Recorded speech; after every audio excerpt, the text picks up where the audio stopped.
What is going on, guys? Welcome back to another video. Today I'm going to be showing you how to fix the Ridge Racer 6 issue with Xenia. Before I even get into it, I want to just explain that after doing these particular settings that I will show in this video, I want to keep in mind, and please keep in mind, you can't change anything in game in order for you to be able to play this game at normal. Ridge Racer 6 has gone through a lot of particular issues throughout the years with the Xenia and Xenia updates. I'm sure that the guys that have done a great job with updating the game and so forth, but most importantly, don't change any settings in the game. Throughout the years, I've tried to find various issues or at least resolve those particular issues with this emulator specifically, because it's very different from a lot of other retro emulators out there. And come to find out, it's a very simple fix, and we'll be getting right into it right now.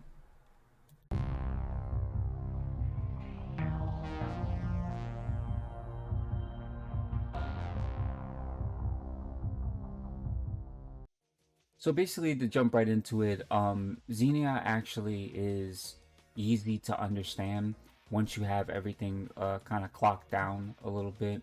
I know it's specifically different from a lot of other retro emulation, and we'll kind of get right into the video explaining a little bit more about it.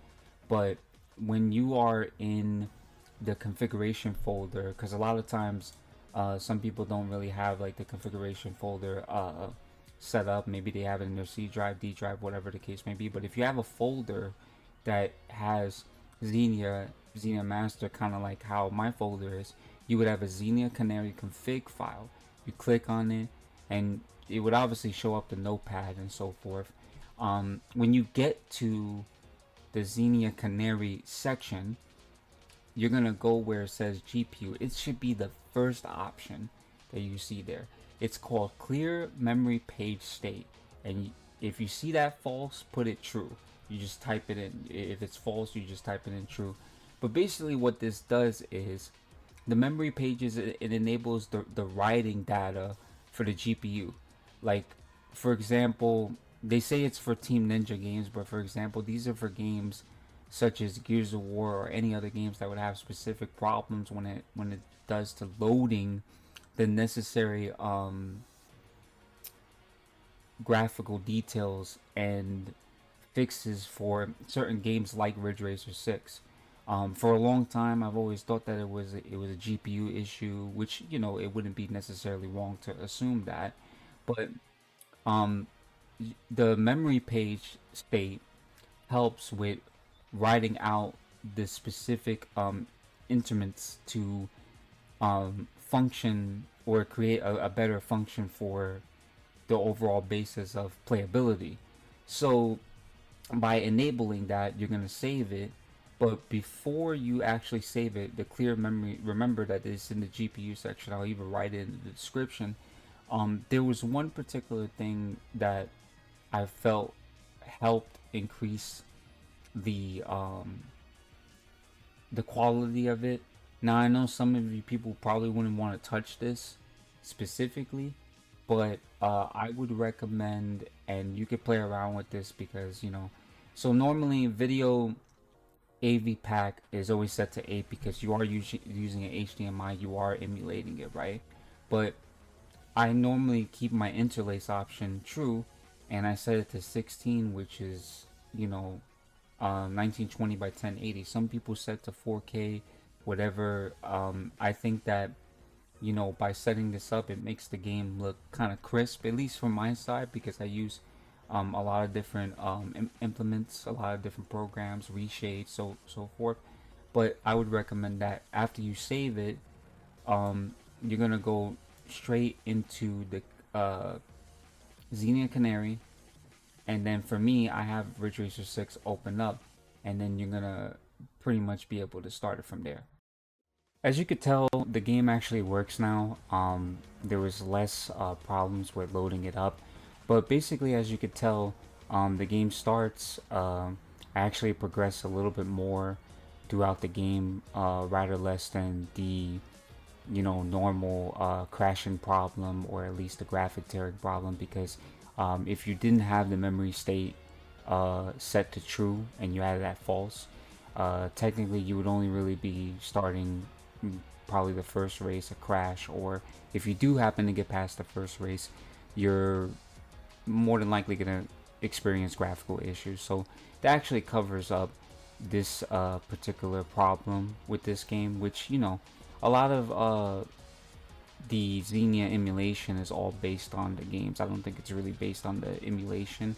And I've explained this in the past couple of videos. I feel that, you know, games are playable, but you would have to not be a whiz in understanding the Xenia configuration, but it actually would help if you did understand uh, what works around and to tweak things a little bit, because for me to get Ridge Racer 6 to work, even though it's one of my favorite Ridge Racer games, is a mere blessing. And I hope that actually helps you guys out as well too. Um, Also, you know, to keep in mind is that you can't necessarily, again, touch in-game settings like Nitro support. Don't touch that. The in-game settings such as the audio, the controller, none of that. You guys can't touch none of that, because if you did, then it would corrupt the save file for Ridge Racer 6, and you wouldn't want that to occur. So that just covers the basis of this particular video. I will be doing more videos within the future of showcasing how to fix uh, in-game problems using the Xenia Canary config, and this could work the same with Xenia Master, because again, in all due reality, they are technically the same emulation. The only difference is that, and I don't know if anybody knows this, is Master and Canary have different interable functions when it comes down to the overall basis of how certain games work on it. So that's just about it for this particular video. Make sure you guys like, comment, subscribe. It would really mean a lot to me if you guys did, because my channel's growing. You know, shout out to all the people that did subscribe to the channel, show their support and love to it. I hope that again, this video was helpful, because I don't see a lot of people doing Ridge Racer 6 videos on how to fix the problem. They're more showcasing the gameplay, which, you know, I'm not giving them the responsibility or putting the blame on them, but I figured that, you know, there would be some creators that would actually, you know, feel it'd be informative to give this particular piece of information, because realistically it's a simple fix. It's not like you're going inside of the Xenia config file and having to change all the settings. It's literally as just simple as the memory state, which again, as explained before, fixes a lot of other issues related to graphical errors, graphical bugs. It might even fix some of the issues in Batman games, Transformers, you know, because War of Cybertron has that issue as well too, and so forth. So hope you guys enjoy the rest of the video. Again, make sure you guys look at my other videos as well too, and God bless you. Have a safe weekend. Peace out.